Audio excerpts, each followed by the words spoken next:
अहिले बेलौरी नगरपालिका नगर उपप्रमुखमा तपाईँ निर्वाचित हुनुभएको छ। स्थानीय मतदाताहरूलाई के भन्न चाहनुहुन्छ? आफ्नो परिचय सहित जानकारी गराइदिनुहोस्। नमस्कार, म जोगराम चौधरी, बेलौरी नगरपालिका वार्ड नम्बर 10। हाल बेलौरी नगरपालिका वार्ड नम्बर 8 कलकत्ता बजारमा औषधि व्यवसाय गरेर बसिरहेको छु र अहिले यो स्थानीय तहको निर्वाचनमा मैले उपप्रमुखको उम्मेदवारी दिएर अहिले जनताहरूको माझ गइसकेपछि जनताहरूले विश्वास गरेर मलाई उपप्रमुखको हैसियतमा राख्नु भएको छ। के कस्तो भिजनका साथ आउनुभएको छ तपाईँ? आफ्नो भिजन र मिसन सहित जानकारी गराइदिनुहोस्। यो भिजन के छ भने एउटा त पार्टीको घोषणापत्र, अनि मैले चाहिँ उम्मेदवारी दिइरहँदा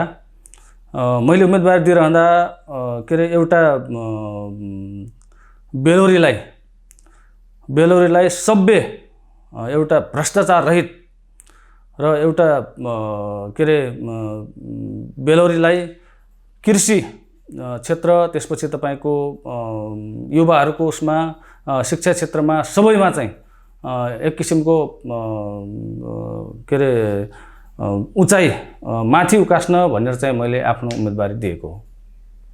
के एजेन्डाहरू बोकेर ल्याउनु भएको छ? एजेन्डाहरू त धेरै छन् हैन।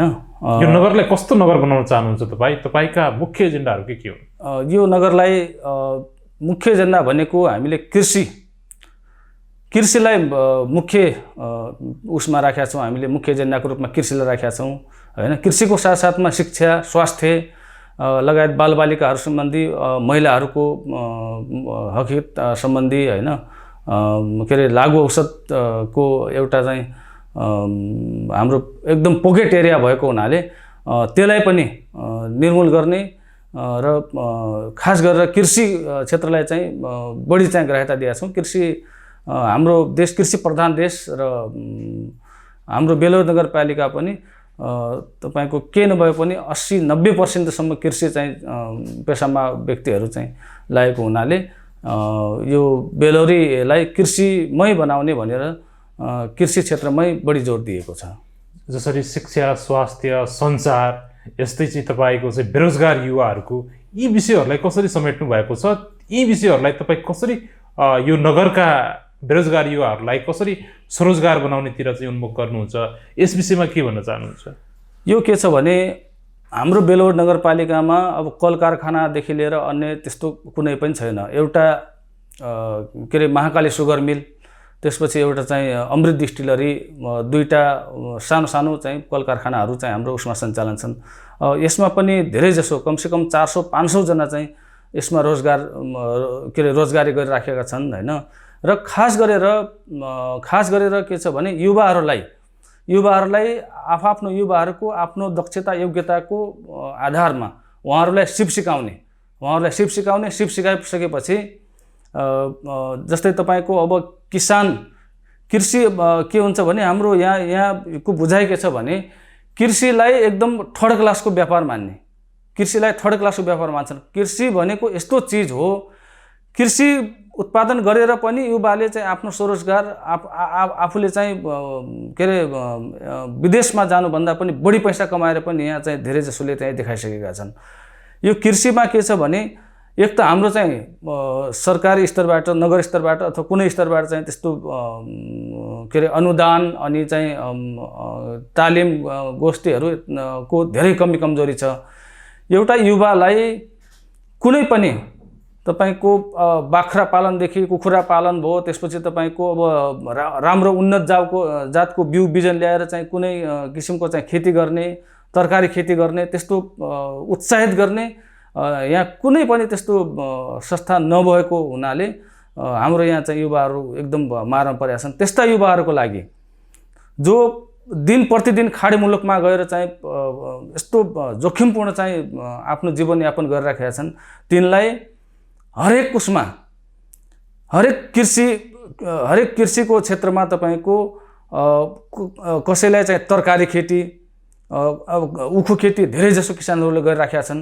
त्यसपछि तपाईँको के भन्छन् यो कुखुरा पालन, बाख्रा पालन, बङ्गुर पालन यो सबै चाहिँ कृषि अन्तर्गत नै पर्ने भएको हुनाले यसमा चाहिँ आत्मनिर्भर बनाएर किसानहरूलाई र यो युवाहरूलाई चाहिँ यसैमा चाहिँ रोजगारी पैदा गरेर विदेश जानबाट चाहिँ रोक्ने र यहीँ चाहिँ रोजगारी पैदा गर्ने मेरो चाहिँ उद्देश्य छ। जसरी तपाईँ नयाँ जोस र जागरका साथ जनताले चाहिँ निर्वाचित गरेर पठाएका छन्, तपाईँबाट यहाँका स्थानीय जनताले अथवा नगरवासीले चाहिँ धेरै ठुलो अपेक्षा लिएको हुनसक्छ। यो सीमा समस्या सम्बन्धमा तपाईँको धारणा के छ? यो सीमा के छ भने सीमाको विषयमा यो विवादित यो नक्साहरू नै यसमा चाहिँ विवादित नक्साहरू छन्। अब नक्सा यहाँ धेरै किसिमको भएको हुनाले अब कुन नक्सालाई चाहिँ प्राथमिकता दिने, अब के अरे भारत सरकारले अर्को नक्सा ल्याउँछ, नेपाल सरकारले अर्को नक्सा ल्याउँछ। अब योभन्दा पहिला पनि तपाईँको अब सीमाङ्कन गर्ने बेला हाम्रो के अरे बेलडाँडी गाउँपालिकाको वार्ड नम्बर 3 स्थित त्यहाँ नाप जाँच गर्दाखेरि हाम्रो नहरभन्दा पनि वारी आएर चाहिँ त्यहाँ पिल्लर गाड्न लाग्यो। अब त्यो नक्साले त्यहीँसम्म देखायो। अब त्यस्तै अब त्योभन्दा 2-3 पिल्लर अझ चाहिँ त्यहाँ पनि चाहिँ त्यस्तै किसिमको त्यो देखियो होइन। र त्यो खास गरेर यो कुन नक्सालाई आधार मान्ने भनेर यो दुई देश बीच एक किसिमको के अरे छलफल गरेर त्यसपछि मात्र चाहिँ तपाईँ यहाँको स्थानीय पनि हुनुहुन्छ, यो समस्यालाई तपाईँले एकदम नजिकबाट बुझ्नु पनि भएको छ, स्थानीय सरकारको प्रमुख पनि हुनुहुन्छ। स्थानीय सरकारको उपप्रमुख भइरहँदा अब तपाईँको पहल के रहन्छ यस विषयमा? अब यस विषयमा के छ भने हामी यो बेलौरी नगरपालिका मात्र नभएर हामी यो अन्य नगरपालिका र त्यो तपाईको यो भारतसँग सीमा जोडिएका जति पनि पालिकाहरू छन् उहाँहरूसँग सबैसँग समन्वय गरेर यो विषयमा चाहिँ एउटा अन्तर्राष्ट्रिय लेभलको एउटा राष्ट्रिय लेभलको बैठक यो सीमा सम्बन्धी एक किसिमको यो गोष्ठी गरेर त्यसपछि हामी कुन किसिमले जाने, भारतसँग कसरी प्रस्तुत हुने, कुन नक्सा लिएर प्रस्तुत हुने, यो विषयमा चाहिँ एउटा गम्भीर छलफल गरेर मात्र चाहिँ हामी अगाडि बढ्छौँ। यो अन्यथा चाहिँ यो होचुवाको भरमा चाहिँ यो सीमा निर्धारण चाहिँ हुँदैन। कार्यपालिकामा तपाईँ अल्पमतमा पर्दै हुनुहुन्छ भन्ने कुरो छ। आज जसरी यो एक किसिमको यो कार्यपालिका सम्बन्धमा निर्वाचन पनि भइरहेको अवस्था छ, यस विषयमा तपाईँको धारणा के छ? यो अल्पमत र बहुमतका सवालमा के भन्नुहुन्छ? यो के छ भने अल्पमत बहुमत भन्ने अब यो हुन्छ, सबै ठाउँमा हुन्छ र त्यो बहुमतले अल्पमतलाई नटेरेरै धेरै ठाउँमा गएका पनि छन् र अल्पमतले के अरे बहुमतले अल्पमतलाई सँगसँगै लिएर पनि धेरै ठाउँमा गएका छन् होइन। तर यो हाम्रो नगरपालिकाको सन्दर्भमा के छ भने लडाइँ त त्यो हो नि त खास वास्तवमा। यो हाम्रो बेलौर नगरपालिकाको सन्दर्भमा के छ भने अब के अरे हाम्रो मतभन्दा के अरे हाम्रो माओवादी केन्द्रको मत चाहिँ बढी छ, हाम्रो मतभन्दा काङ्ग्रेसको मत अलिकता कम छ। उहाँहरू गठबन्धन गरेर जाने भन्ने चाहिँ उहाँहरूको माथिल्लो लेभलबाट चाहिँ एक किसिमको प्रेसर आइसकेपछि उहाँहरूले गठबन्धन गर्न पुगे भनौँ। अब आज निर्वाचन पनि हुँदैछ, त्यो सहजै उहाँहरूले सबै सिट चाहिँ उहाँहरूले लग्ने निश्चित छ। त्यो हामी के अरे हाम्रो सिट छैन भन्ने कुरा हामी थाहा पाइसकेका छौँ होइन। यसो भनिरहँदा त जसरी तपाईँले ल्याएका एजेन्डाहरू 100% त्यहाँ पास नहुनु पनि त सक्छ। त्यो यस्तो हुन्छ, यो परिस्थिति के हुन्छ भने तपाईँको बहुमत सधैँ बहुमत रहँदैन। यो टाइममा यसको परिस्थिति के अरे यो परिस्थिति चाहिँ यो परिवर्तन हुँदै जान्छ। यो के छ भने तपाईँको अहिले यो के अरे यसको पालिकाको यो चुनाव हुन दिनुहोस्, अनि समितिहरू पनि तपाईँको गठन हुन्छ। यो गठन भइसकेपछि त्यसपछि तपाईँको त्यहाँ दुई किसिमको मत आउँछ। त्यहाँ एउटा के हुन्छ भने उसले आफ्नो व्यक्तिगत स्वार्थ हेरेर एकापट्टि लाग्छ एकजना के हुन्छ नै हुँदैन। यो के अरे हाम्रो नगरपालिका हो, नगरपालिकामा चाहिँ हामीले विकास गर्नुपर्छ। हामी प्रतिनिधि भएर आइसकेपछि हामीलाई यो के अरे जनताले म्यान्डेट दिइसकेपछि हामीले चाहिँ यो अहमता नअपनाएर हामीले चाहिँ मिलेरै जानुपर्छ भनेर चाहिँ धेरैको चाहिँ यो धारणा पनि आउँछ। गतको उसमा पनि एमालेको बहुमत हुँदै पनि धेरै जसो चाहिँ के अरे धेरै जसो वडा अध्यक्षदेखि लिएर अरू पालिकाका अरू सदस्यहरू के अरे विभाजन पनि हुन पुगे। त्यसकारण यो 5 वर्ष नै यो यसरी नै टिकेर जान्छ भन्न चाहिँ यो सकिँदैन। समय परिस्थिति अनुसार यो फेरबदल हुन्छ। भनेपछि विकासका एजेन्डाहरूमा एकमत भएर सहमत भएर जानुहुन्छ। मेरो भनाइ के छ भने यो के अरे पार्टी आफ्नो ठाउँ छ। तपाईहरूलाई जनताले चुनेर पठाइसकेपछि तपाईले त्यो जनताको मतको कदर, जनताको मतको अपमान त्यो नगरिकन जो वास्तविक हामीले गर्नुपर्ने कार्य हो, जो वास्तविक गर्नुपर्ने विकास हो, त्यो आफ्नो स्वार्थभन्दा माथि उठेर यो गर्नुपर्छ।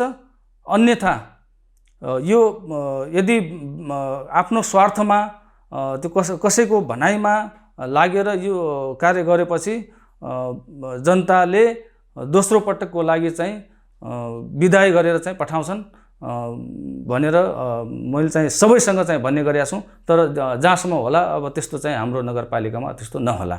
अब जनतालाई एउटा कुरा बताइदिनुहोस्, तपाईँ आजको दिनमा वैशाख 30 गते निर्वाचन भइरहँदा निर्वाचित भएर तपाईँ आउनुभयो, तपाईँकै पार्टीको नगर प्रमुख उम्मेदवार चुक्नुभयो, यसको जवाफ कसले दिन्छ? यो अति गम्भीर विषय छ। यो के छ भने अब चुनावी मैदानमा उत्रिसकेपछि यसमा विभिन्न खालका कुराहरू आउँछन् हैन। अब हाम्रो पार्टीको मेयरको उम्मेदवार कमला बोहराजी एउटा महिला एकदम सक्षम र एउटा सक्षम र पढे लेखेको एउटा भिजन भएको त्यस्तो व्यक्ति हुनुहुन्थ्यो। तर विडम्बना के भयो भने उहाँ सक्षम हुँदाहुँदै एउटा चाहिँ भिजन भएको व्यक्ति हुँदाहुँदै पनि हामीले उहाँलाई जनता के अरे एउटा भोटरसम्म, सबभन्दा तल्लो लेभलको भोटरसम्म उहाँको चाहिँ यो सन्देश, उहाँको जो भिजन थियो, उहाँको जो आफ्नो एक किसिमको लगाम थियो, त्यो हामीले जनतामाझ पुगाउन सकेनौँ। र यसको बावजुद अब केही हाम्रै पार्टीभित्रका केही व्यक्तिहरू पनि आफ्नो अलिकता केही स्वार्थ उहाँहरू के अरे हाम्रो कमलाजी जितिसकेपछि हामी चाहिँ पछाडि पर्छौँ कि भन्ने एक किसिमको व्यक्तिवादी सोचको कारणले केही व्यक्तिहरू असहयोग गरेको र यो के भन्छन् लास्ट लेभलमा अलिकता हाम्रो नगरपालिकामा 1-2 दिन चुनाव हुन 1-2 दिन अगाडि मात्र चाहिँ एक किसिमको अलिकता जातीयताको पनि अलिकता यो गन्ध आएर त्यो किसिमको चाहिँ के अरे यो माहौल बन्यो। त्यही कारणले चाहिँ उहाँ हार्नुभयो। नत्र त्योभन्दा अगाडि चाहिँ उहाँ लगभग जित्ने निश्चित भइसकेको थियो। 2 दिनले मात्र चाहिँ उहाँ चाहिँ हार्नुभयो। अब जसरी पार्टीभित्र घात अन्तर्घातका विषयहरू पनि बेला बेलामा चर्चामा आइरहेका छन्, यस विषयमा तपाईँको धारणा के छ, के भन्न चाहनुहुन्छ? यो के छ भने यो विषयलाई धेरै दूरसम्म लग्नुहुन्न। यो विषयलाई हामी पार्टीको समीक्षा बैठक बसाल्नुपर्छ। समीक्षा बैठक बसालिसकेपछि घात अन्तर्घात गर्नेवाला जो छन् तिनलाई एक किसिमको सल्लाह सुझाव दिनुपर्छ। यदि सल्लाह सुझाव दिएर पनि यदि उसले मानेन, त्यस्तै किसिमको क्रियाकलाप उसले देखाइरह्यो भने त्यसपछि हामी चाहिँ कारबाहीको दायरालाई अगाडि बढाउँछौँ। यो दुईमत छैन। यो के छ भने तपाईँको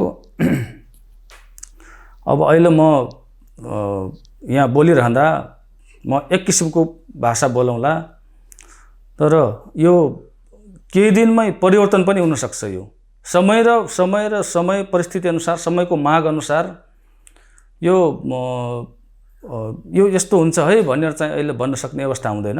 हैन, तर पनि स्वतन्त्र उम्मेदवारहरूले त एक किसिमको चाहिँ अल्पमतमा भइरहँदा स्वतन्त्र उम्मेदवार जो कि राजनीतिक पृष्ठभूमिबाट आउनु भएको छैन, उहाँहरूले एक किसिमको घोषणा गरेर पनि अगाडि आइसक्नु भएको छ, निर्वाचित हुनुभएको छ। जसरी काठमाडौँ महानगरमा चाहिँ बालिन शाह हुनुहुन्छ, कैलालीमा चाहिँ गोपी हमाल हुनुहुन्छ, गोपाल हमाल हैन। अब यी धरानकै कुरा गरौँ हैन, हर्क साम्पाङ राई चाहिँ हुनुहुन्छ।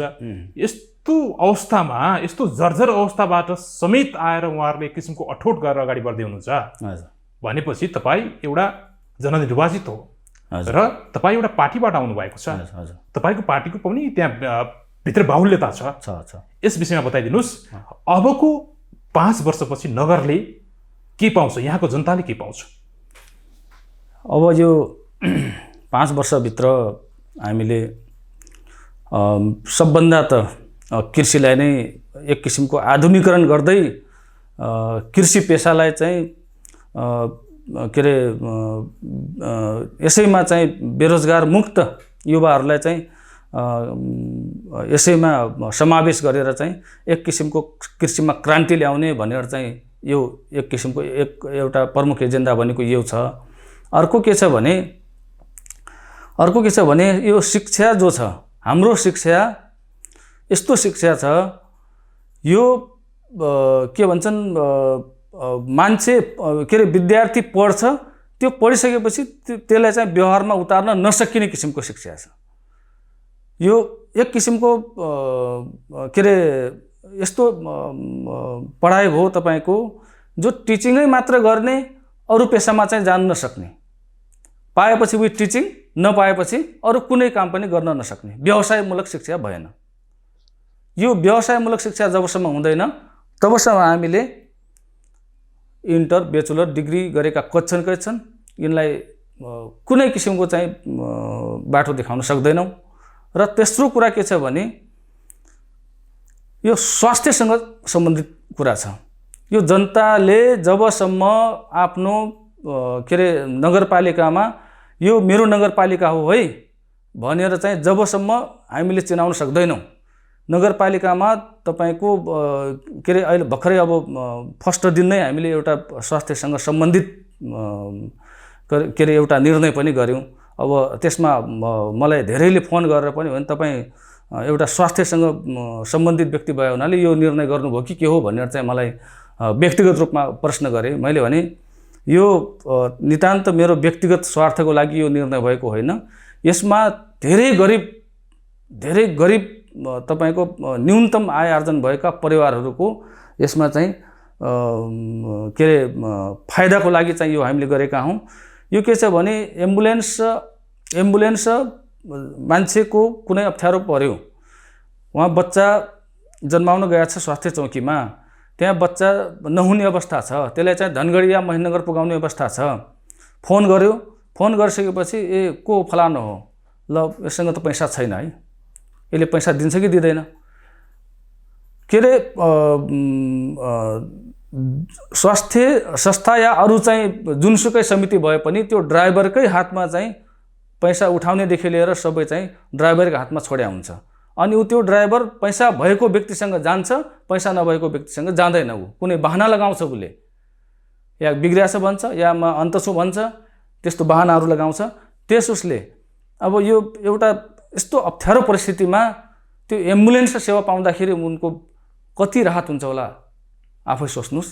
यो एक किसिमको यो यस्तो निर्णय हो।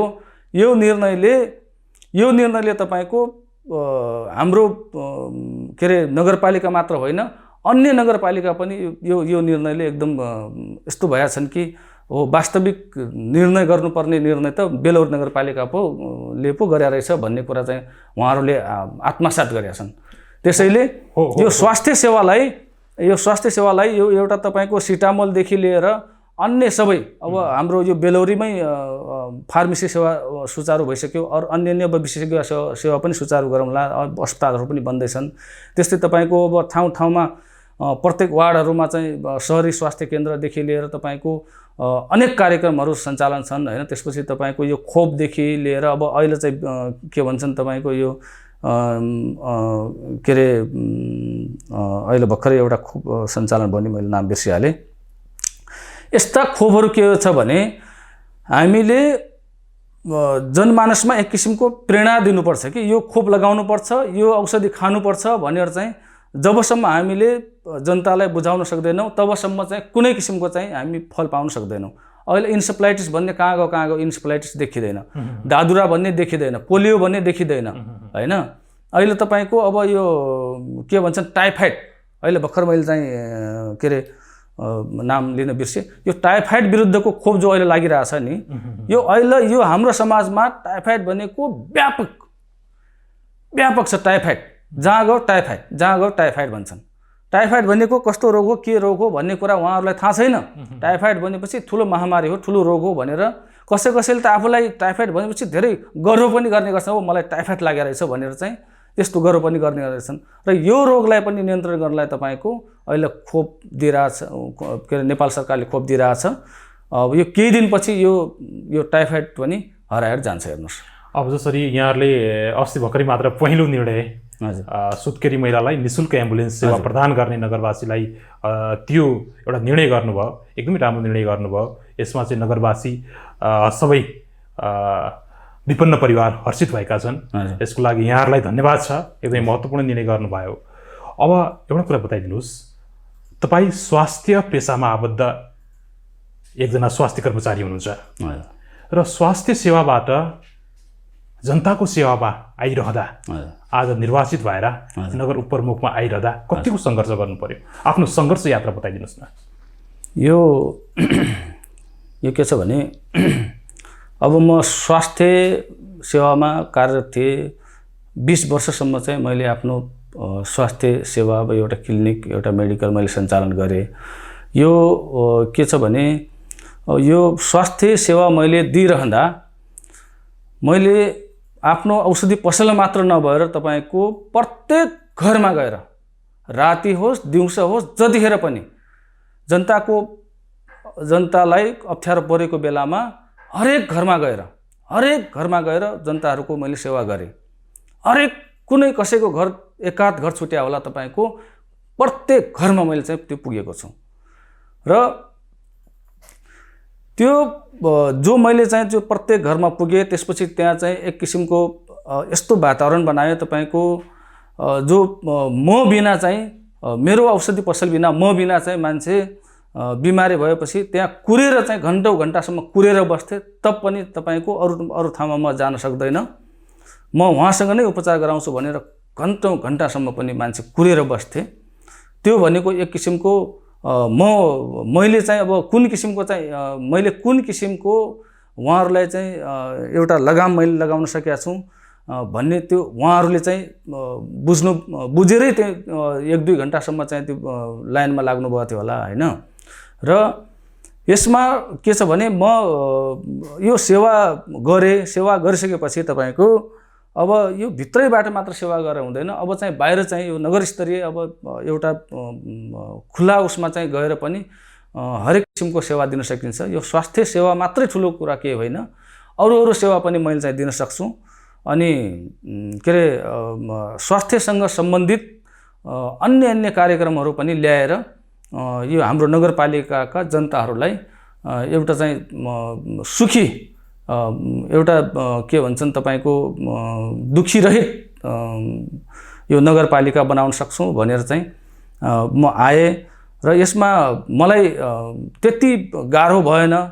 मलाई थाहा थियो मैले उम्मेदवारी दिने बित्तिकै म सहजमै जित्छु, जस्तो सुकै गठबन्धन होस् या जस्तो सुकै परिस्थितिमा पनि म सहज रूपमा चाहिँ म जित्न सक्छु भन्ने मलाई एकदम के अरे यकिन थियो।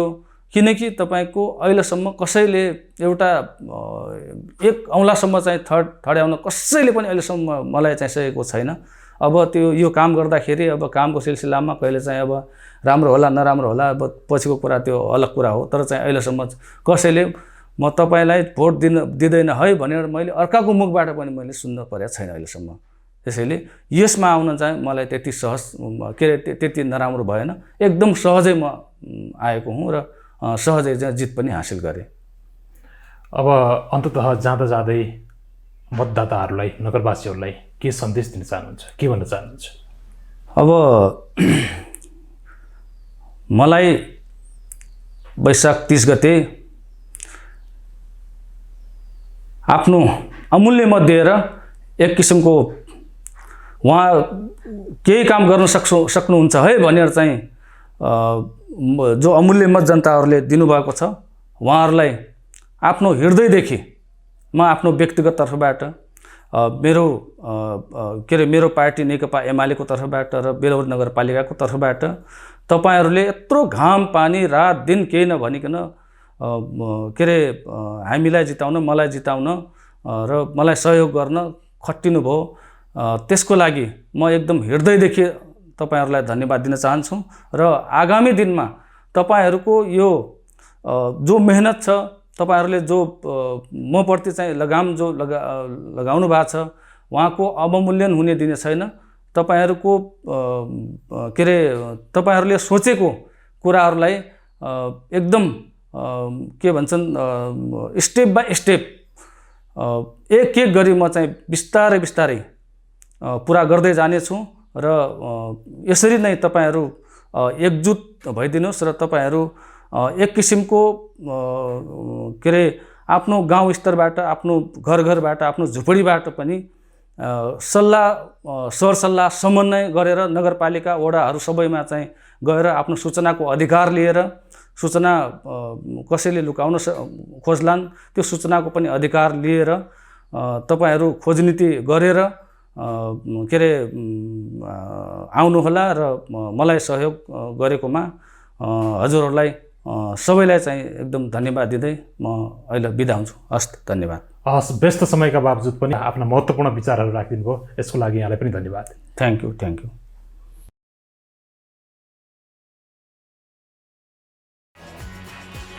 सुदूर अनलाइन टिभी 24 घण्टा ताजा खबर र मनोरञ्जनका लागि सब्स्क्राइब गर्नुहोस्।